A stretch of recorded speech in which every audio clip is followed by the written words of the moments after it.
Welcome to our video on Toolbox Customization.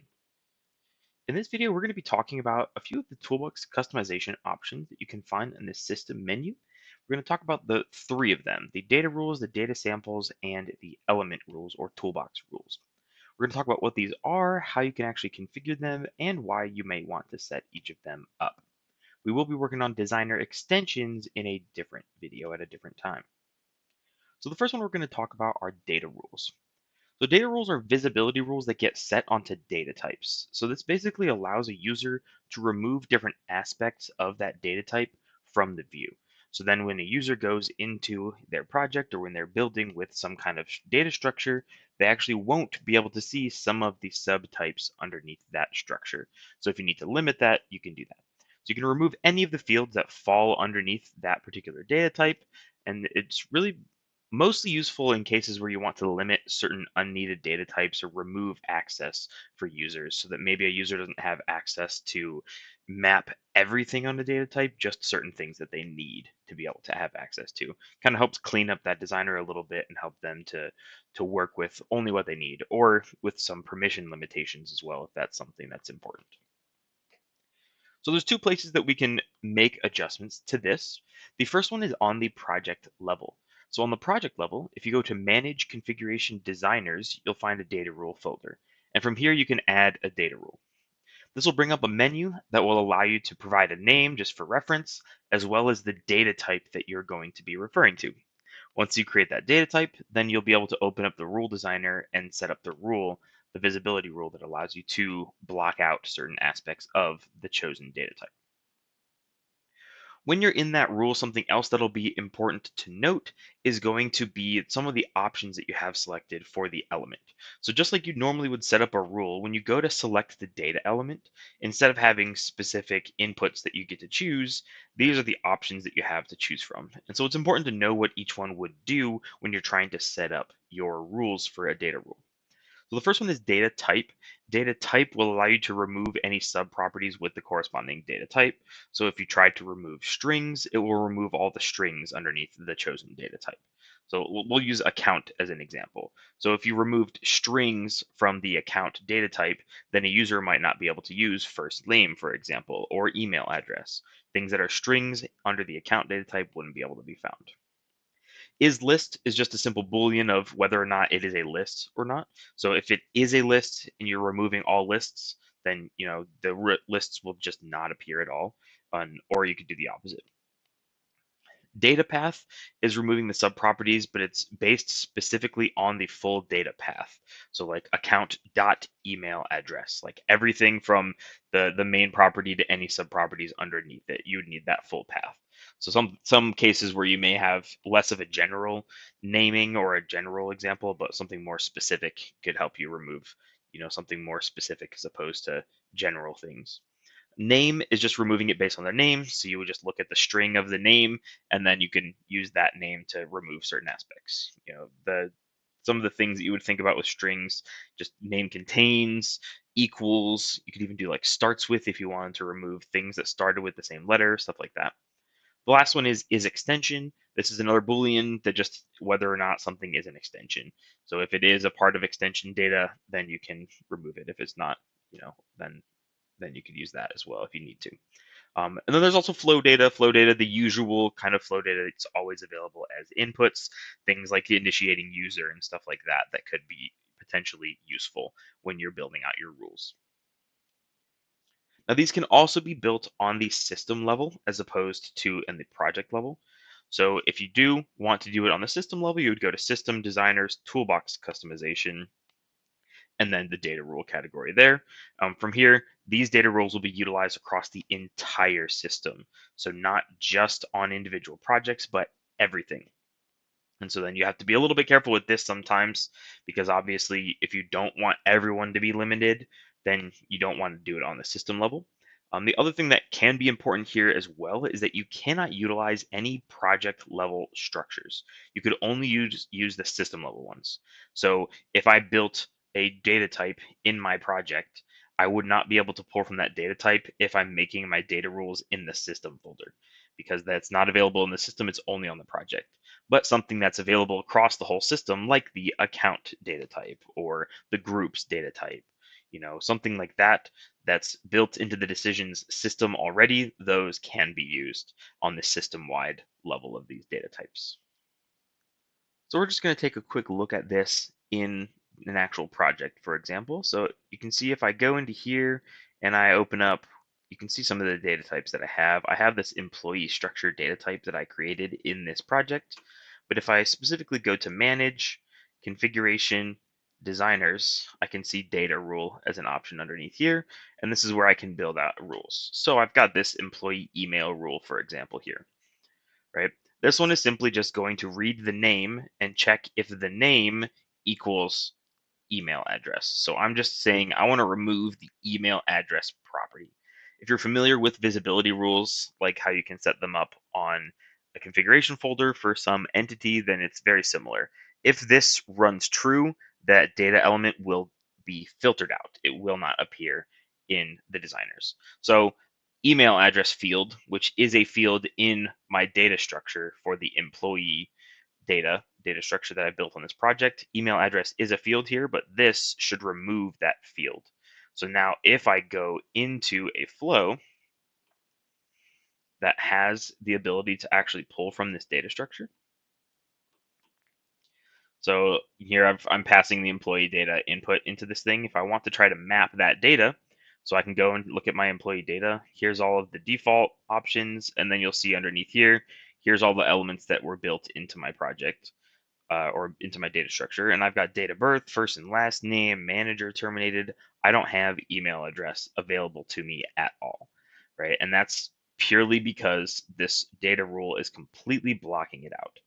But I could go and I can just show you if I edit this structure, I do have email address as a string field in this data structure. So if that rule was not there, then I would very easily be able to use email address, but that rule is specifically blocking it out.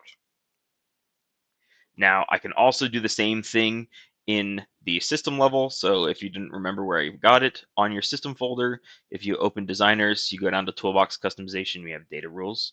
We can build a data rule here.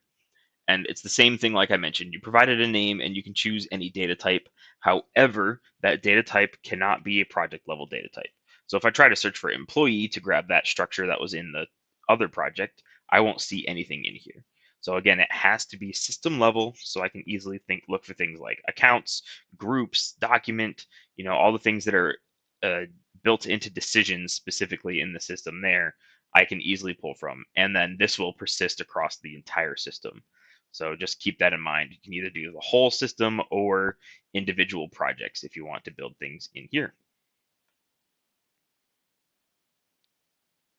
The next toolbox customization thing that you can set up on the system level and on the project level are called data samples. And this one's pretty simplistic and easy to demonstrate, so we're not going to get super deep into this. So data samples, you can find them in projects. They're not in the same place as the data rules and toolbox rules are. They're actually in a different place. They're under manage, configuration, and under the data section in there. But in here, you can easily just use and create your own sample data from the manage menu in a project, as opposed to creating the sample data in the debugger or something. So if you're familiar or if maybe you've seen it, when you're looking at things like unit tests, you typically see unit tests and sample data next to each other, either in the left panel when you're building in a flow or when you're opening up the debugger and you're setting up unit tests and things. Your sample data is capturing data and inputs and the outputs and things of some kind of example of something that's going through your process. And so what we can do here is we can actually just set that up ahead of time instead of in the debugger menu. The data itself here is no different than the sample data you see when you create a unit test and you start running data through your debugger. This is just an alternate location you can use to set it up. So you can actually go in here and knowing ahead of time what your system is going to be expecting or what kind of information you want to be passing through, you can actually go to that location in the manage configurations data folder and then set up your sample data. And then from there, now when you start to go into the debugger and when you're testing things later, you should see that sample data that you created. So it's just an alternate location to build your sample data. You can find it on the system level as well, but this is definitely tailored to projects. You should only be using this in the project so that you can actually focus it on the project that you're building and utilize it within your project when you're working with a system. And the last toolbox customization option that we're going to talk about here are the toolbox rules. So the toolbox rules are similar to data rules. They are visibility rules, but they can be added to the different designers in decisions that allow us to block out and restrict different steps and form controls and page controls and things so that we cannot, or so that we won't necessarily see all of them when we're building in our project. So this allows for restrictions of users to seeing different categories or seeing different steps and controls in all the designers, so you can restrict what they see. This is typically added per project and it is only affecting the project that they're built in. This is definitely important, especially when you think about dependencies. So if you have a project A dependent on project B, if project A has toolbox rules in it, project B items will not share those toolbox rules. And if you have project toolbox rules in project B, project A items will not have those toolbox rules affecting them. So they will not combine in that way. So you don't have to worry about, putting a dependency on a project and accidentally blocking different elements from another person working in their project that you don't necessarily want to block out. Although if you want to be safe, you can always try to implement some kind of user additions into the rules when you're building these rules anyway. So why would someone use a toolbox rule? Well, very similar to the data rules. It's really two main things. The less common one is just simply decreasing clutter. You can use it to just remove certain steps that you know you're not going to use or not you don't want to necessarily see certain categories and things. So it's just easier to navigate, especially if you have newer designers that are getting used to decisions. They won't necessarily see too many things that can overwhelm the senses and confuse and anything like that. You can also use it to deny access to certain steps or controls. So with this, you have certain limitations that you want designers to have. And you only want some designers to work on this part of the project and other designers to work on a different part of the project. So you can set up these rules to block certain elements out so that other designers don't see them. It's especially useful when you think about the fact that in decisions, anything you build can be used in the toolbox. So if this group of designers are building something and you don't want the other group of designers to use what you've built, then toolbox rules could help block those out from other people. So you may have already seen it in the previous demonstration, but we'll talk about it again. You can find it on the project level by going to Manage, Configuration, Designers, and then opening up the toolbox rules. And then from there, you can easily add your toolbox rule. It's a rule designer like before. Something else to take note of is if you do have incomplete rules or different elements, even just a poorly written rule, it can remove more than you want from the toolbox. So you don't want to just open one and leave it there. You want to make sure you either have nothing in here or something very well written that won't remove too many things for you. Otherwise, people will be limited when they don't necessarily need to be, or they might not be able to find items that shouldn't be hidden if a rule is written poorly. These can also be built system-wide. Same thing as mentioned before, in the system, in the designers, and then toolbox customization, except they're called element rules on the system level. But it's essentially the same thing. Once you get inside this, you can add the toolbox rule, build with the rule designer, incomplete rules, and all that kind of stuff works. And then these do apply to all projects and designers. So if you do build something on the system, every single project and every single designer in those projects will check that rule to see if it needs to block anything out. And so you may have certain items blocked out if you don't necessarily want them to be.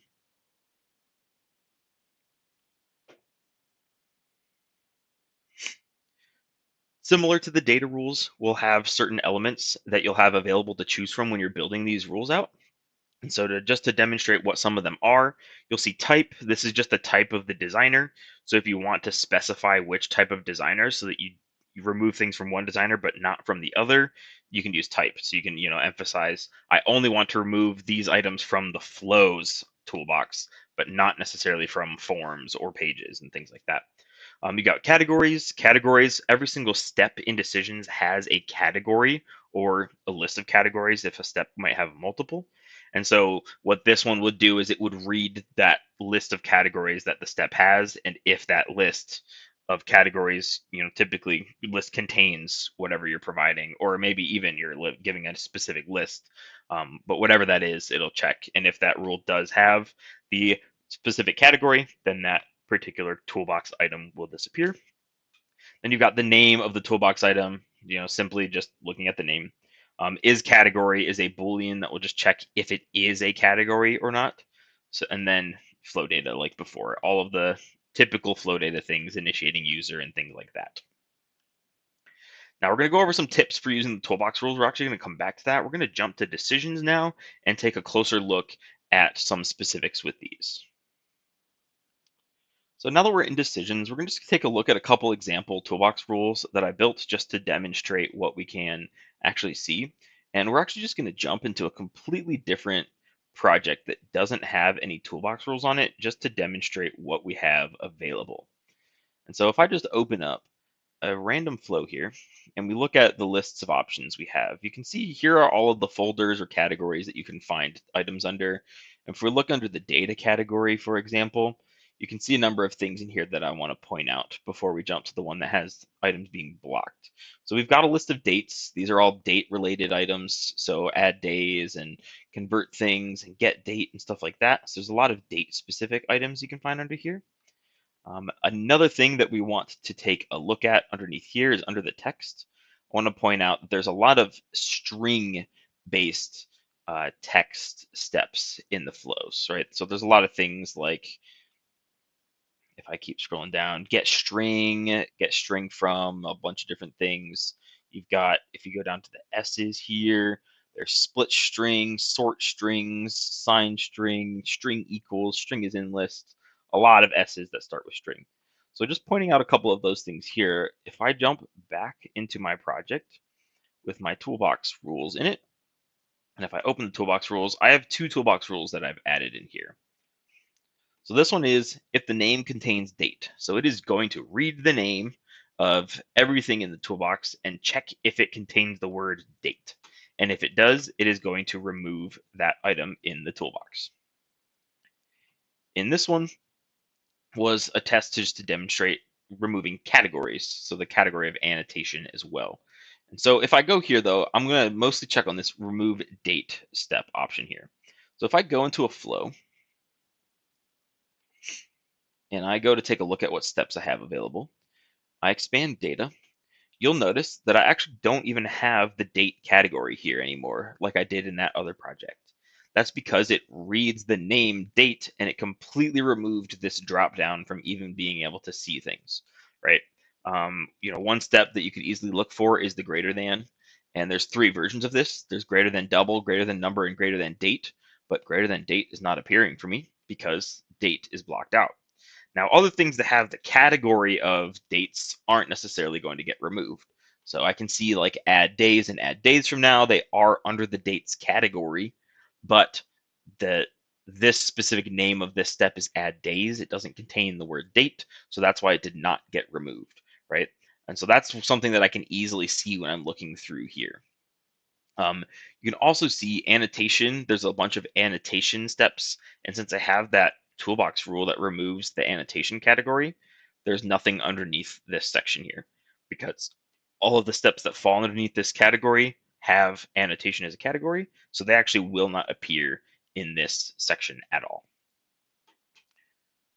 So if I go back to toolbox rules, and let's just add a toolbox rule. Actually, before we do that, sorry, let me just open up a form and demonstrate something real quick here.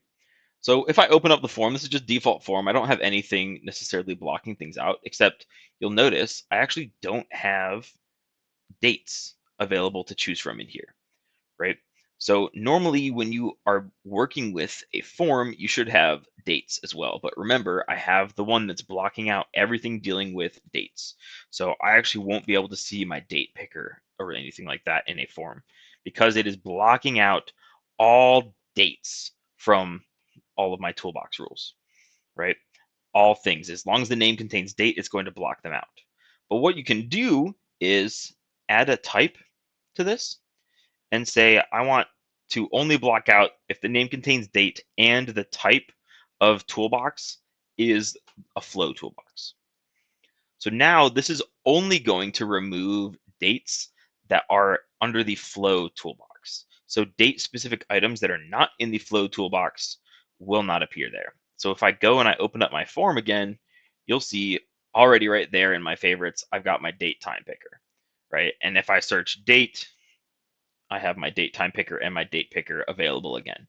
Because the filter now no longer applies to the form section, I'm able to grab anything with the word date in it.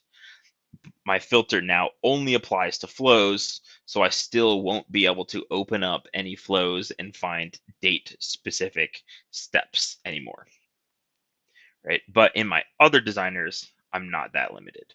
And so that's another great benefit that you have when we're working with, setting up these toolbox rules, because I can block it out in some things, but I don't have to block it out of everything. Now, the last thing I wanted to bring up is just a couple tips and things to consider, especially if you plan on using toolbox rules. And it's that point that I mentioned earlier that all created entities appear in the flow toolbox for use.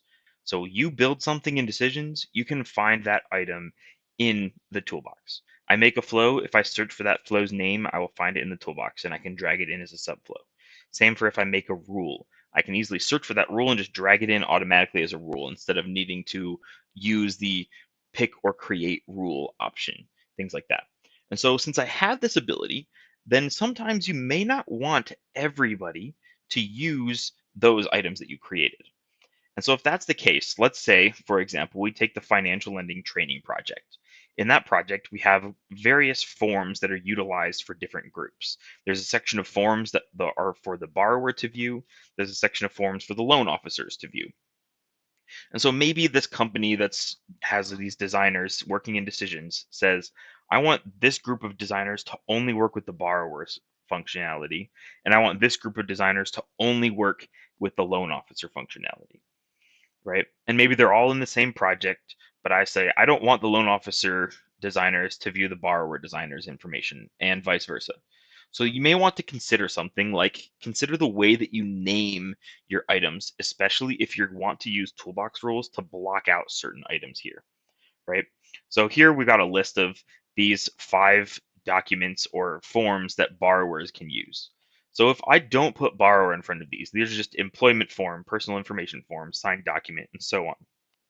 I become limited into what options I have when I'm setting up my toolbox rules, right? I could remove things where the name contains form, but then that becomes problematic because I don't want to remove everything. I don't want to remove every form. And what if the word form is in my loan officer's specific items, right? So I don't necessarily want to remove the word form. I don't really want to have to make a rule that says remove if the name equals employment form and personal information form and signed document and terms and conditions form, right? Because again, that's going to get complex. It's not very scalable. And let's say the borrowers decide to add 10 new forms, then I have to add 10 new conditions to that rule to make sure that those get blocked out, right? But if ahead of time I plan and I say, now name all of these things borrower, because borrower is not a common word that's going to appear in just general toolbox steps, then I can make sure that my toolbox rule says, hey, if you're in the loan officers group and this item's name contains the word borrower, then I want you to filter it out. So now loan officers won't see the borrower specific items. So considering things like naming strategies, especially for your own created entities, can be very useful in preventing users from seeing everything that you don't want them to see. So when you're setting up those toolbox rules, that can be something that can be very useful since you have to be very considerate of those items. And that will conclude our lesson and conversation over toolbox customization. So thank you for watching.